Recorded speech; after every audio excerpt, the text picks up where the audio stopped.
Here are 3 common myths spiritual gurus want you to believe that are keeping you weak.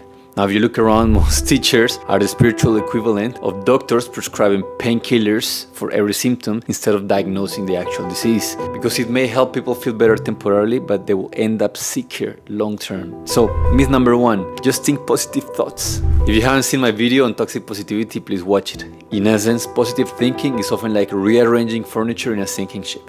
It looks and feels like progress, but it never addresses the real issue.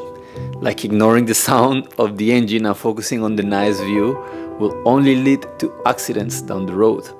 Myth number 2, everything happens for a reason.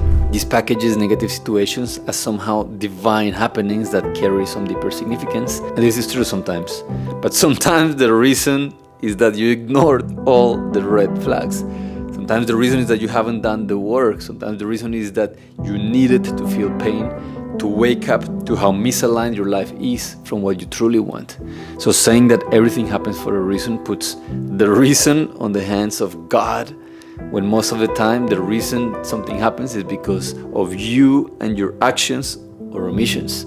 So never trust anyone that constantly invites you to outsource responsibility for your life. Myth number 3, you attract what you deserve. Now this one is tricky because you don't attract what you deserve, not even what you prefer or what someone will suggest you put on a vision board. You attract the perfect person and experience required for you to level up based on where you're at. So in simpler words, your energy will attract the perfect set of external situations that will mirror your internal state. For example, many women over the years have told me, Nico, there aren't good men in the world. And I always replied, there aren't good men in your world.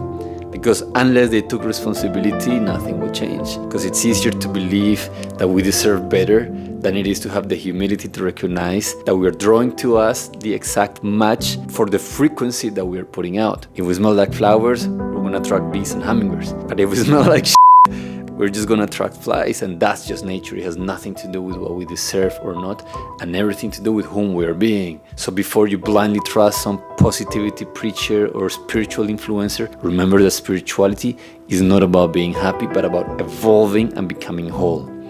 And being whole demands us to be raw, responsible, and real, and that's a tall order for most people.